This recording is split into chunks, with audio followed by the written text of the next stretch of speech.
Hello traders, this is Bhuvaneshwaran. நாளைக்கு MidcpNiftyயோட expiry. So MidcpNifty எந்த மாதிரி ட்ராவல் ஆகிறதுக்கு வாய்ப்பு இருக்குது அப்படிங்கிறத தான் பார்க்க போகிறோம். ஸோ இப்போ நான் டே டைம் ஃப்ரேமில் வச்சுருக்கேன். ஸோ மார்க்கெட் பார்த்திங்கன்னா ஓவராலாக ஒரு அப் ட்ரெண்டை நோக்கி தான் போயிட்டுருக்கு. ஸோ இதில் வந்து நமக்கு இது ஒரு சேனலில் ட்ரேட் ஆகிறது வந்து தெரியும் பாருங்கள். இந்த மாதிரி ஒரு சேனலில் வந்து கரெக்டாக ப்ராப்பராக இதில் வந்து ட்ரேட் ஆகிட்டுருக்கு. சேனல் தெரியுது இல்லையா? ஸோ இந்த சேனலில் தான் பார்த்திங்கன்னா மார்க்கெட் வந்து இதுக்குள்ளேயே ட்ரேட் ஆகிட்டுருக்கு. ஸோ இது வந்து இந்த இடத்துல இப்போது சப்போர்ட் எடுத்துகிட்டு மார்க்கெட் வந்து போயிருக்குங்க. சப்போர்ட் எடுத்துகிட்டு மார்க்கெட் வந்து மேலே போயிட்டுருக்கு. இதில் நம்ம கவனிக்க வேண்டிய விஷயம் என்னென்னா, இதுக்கு முன்னாடி இந்த ப்ரீவியஸாக இந்த பெரிய கேண்டில் இருக்குது பார்த்தீங்களா? ஸோ இந்த பேரிஷ் கேண்டில், இந்த கேண்டிலோட ஹையை வந்து பிரேக் பண்ணுமா, பிரேக் பண்ணி க்ளோசிங் வைக்குமா அப்படிங்கிறத வந்து பார்க்கணும். ஸோ நாளைக்கு எப்படி இருக்குன்னு பார்த்துட்டு அதுக்கு அடுத்து தான் ஃபர்தராக இந்த மார்க்கெட் வந்து எப்படி இருக்குன்னு பார்க்கலாம்.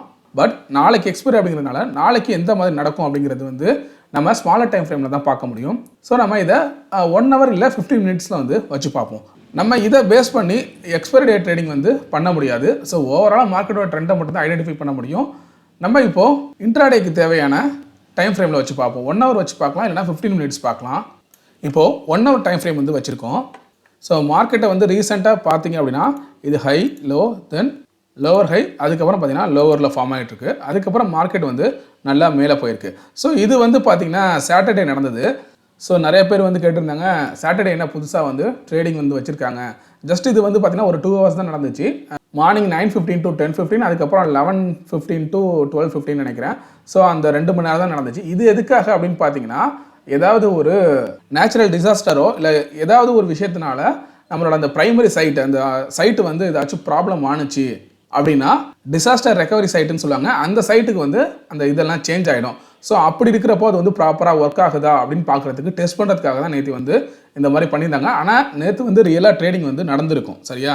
அதில் ஒரு சில கண்டிஷன்ஸ்லாம் கொடுத்துருந்தாங்க. பிடிஎஸ்டி பண்ண முடியாது, இது மாதிரி அந்த இது வெள்ளிக்கிழமை வாங்கினதை வந்து அந்த நேரத்தில் சனிக்கிழமை வந்து க்ளோஸ் பண்ண முடியாது, மண்டேல தான் க்ளோஸ் பண்ணுற மாதிரி இருக்கும் அப்படிங்கிற மாதிரி ஒரு சில கண்டிஷன்ஸ்லாம் கொடுத்துருந்தாங்க. இது வந்து ஒரு டெஸ்டிங்காக தான். இந்த ட்ரேடிங் கரெக்டாக வந்து ப்ராப்பராக ஒர்க் ஆகுதா, அந்த டிசாஸ்டர் ரெக்கவரி சைட் வந்து ப்ராப்பராக ஒர்க் ஆகுதாங்கிறத வந்து தெரிஞ்சுக்கிறதுக்காக இந்த மாதிரி ரியலாக ட்ரேட் பண்ண விட்டுருந்தாங்க.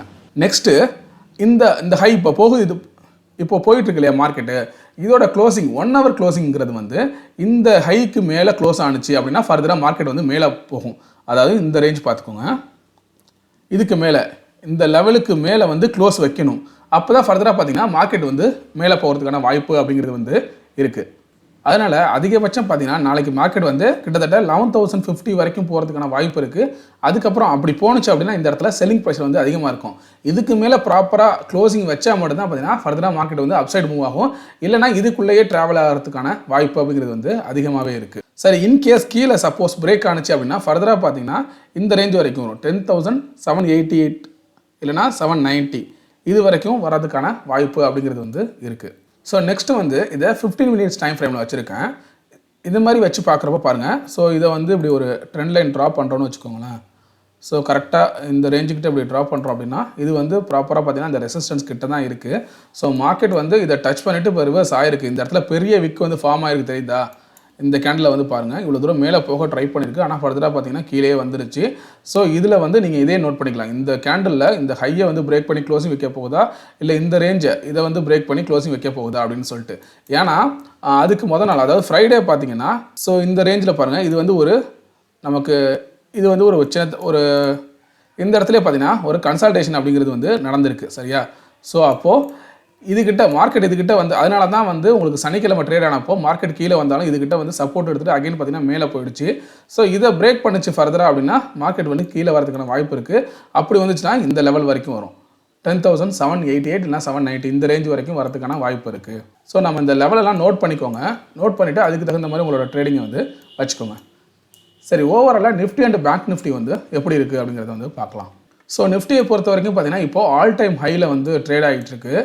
ஸோ இதெல்லாம் வந்து மூவிங் ஆவரேஜை விட தாண்டி பார்த்தீங்கன்னா உங்களுக்கு ஃபேர் அவேல தான் ட்ரேட் ஆகிட்டு இருக்கு. ஸோ கொஞ்சம் கரெக்ஷன் ஆகிறதுக்கான வாய்ப்பு இருக்குது.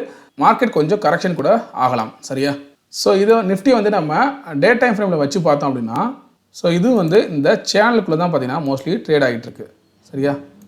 ஸோ இந்த சேனல் தான் இதில் வந்து ட்ரேட் ஆகிட்டு இருக்கு. ஸோ இதுக்கு கொஞ்சம் மேலே போயினா கூட இதுக்கப்புறம் இந்த ரேஞ்ச் வந்து பார்த்திங்கன்னா ரெசிஸ்டன்ஸாக இதுக்கு ஆக்ட் ஆகும். மார்க்கெட் கொஞ்சம் மேலே போயிட்டு கூட திரும்ப கரெக்ஷன் ஆகலாம். இல்லை இருக்கிற இடத்துலேருந்தே மார்க்கெட் வந்து ஃபால் ஆகுது அப்படின்னா ஃபர்தராக பார்த்தீங்கன்னா மார்க்கெட் வந்து 22,000 வரத்துக்கு கூட வாய்ப்பு இருக்குது இந்த ரேஞ்சு இல்லையா.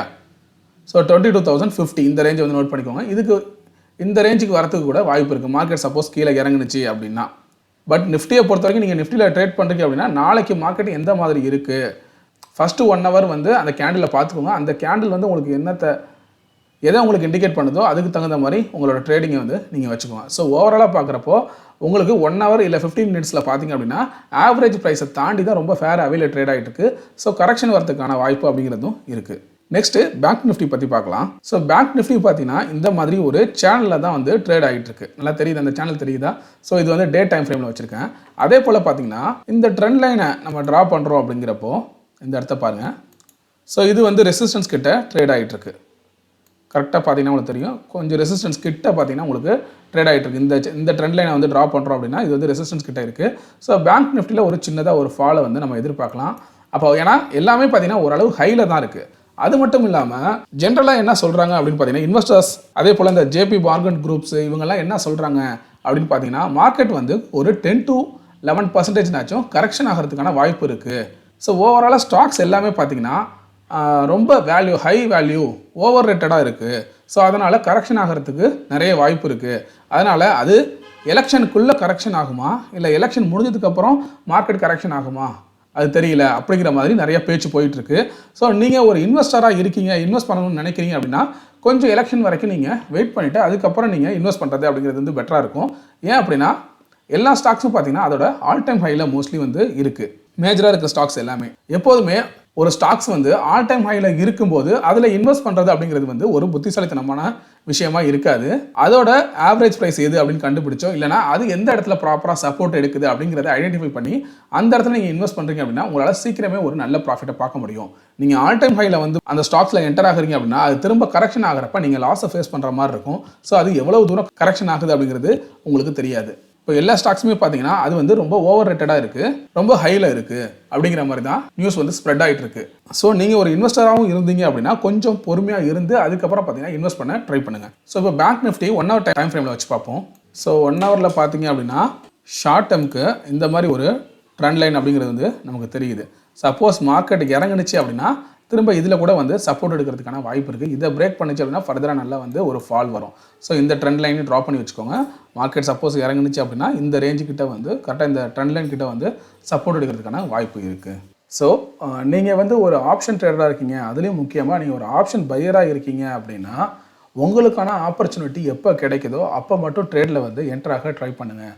மார்க்கெட் வந்து ஏதோ ஒரு சைடு போயிட்டுருக்கு, இல்லை அப் சைடில் போகுது உடனே நான் வந்து கால் ஆப்ஷன் எடுக்கிறேன், டவுன் சைடில் போகுது புட் ஆப்ஷன் எடுக்கிறேன் அப்படிங்கிற மாதிரியான ஒரு மைண்ட் செட்டில் இல்லாமல் ப்ராப்பராக ஒரு ரீசன் வேணும். பிரேக் அவுட் கொடுத்துருக்குதா, இல்லை ஒரு சேட் பேட்டர்ன் எனக்கு வந்து ஐடென்டிஃபை பண்ண முடியுதா, இல்லை வந்து ஒரு கேண்டில்ஸ்டிக்ஸ் பேட்டர்ன் வந்து தெரியுதா, ஒரு புல்லிஷ்கான பேட்டர்ன் வந்து ஃபார்ம் ஆகுதா அப்படிங்கிறத மாதிரி நீங்கள் ஐடென்டிஃபை பண்ணி அதுக்கு ப்ராப்பரான ஸ்டாப் லாஸ் அண்ட் டார்கெட்டை வந்து ஃபிக்ஸ் பண்ணிக்கிட்டு அந்த ட்ரேடில் வந்து என்ட்ராக ட்ரை பண்ணுங்கள். அந்த மாதிரி பண்ணிங்க அப்படின்னா கண்டிப்பாக உங்களால் ஒரு சக்ஸஸ்ஃபுல் ட்ரேடராக ஆக முடியும். ஸோ ஒரு ட்ரேடரால் ப்ராப்பராக ரிஸ்க்கை வந்து மேனேஜ் பண்ண முடியுது, சைக்காலஜியை கண்ட்ரோல் பண்ண முடியுது அப்படின்னா அவங்க கண்டிப்பாக வந்து ஒரு சக்ஸஸ்ஃபுல் ட்ரேடராக வந்து ஆகிறதுக்கான வாய்ப்புங்கிறது வந்து அதிகமாகவே இருக்குது. ஸோ இந்த விஷயத்தில் நீங்கள் வந்து கண்டினியூ பண்ணுறீங்க அப்படின்னா கண்டிப்பாக நீங்கள் வந்து ஒரு சக்ஸஸ்ஃபுல் ட்ரேடர் ஆகலாம். ஸோ இந்த வீடியோ உங்களுக்கு பிடிச்சிச்சுன்னா லைக் பண்ணுங்கள், உங்கள் ஃப்ரெண்ட்ஸ்க்கும் ஷேர் பண்ணுங்கள். உங்களுக்கு ஏதாவது சந்தேகம் இருந்தால் கமெண்ட் பண்ணுங்கள். மறக்காமல் சப்ஸ்கிரைப் பண்ணுங்கள். தேங்க்யூ.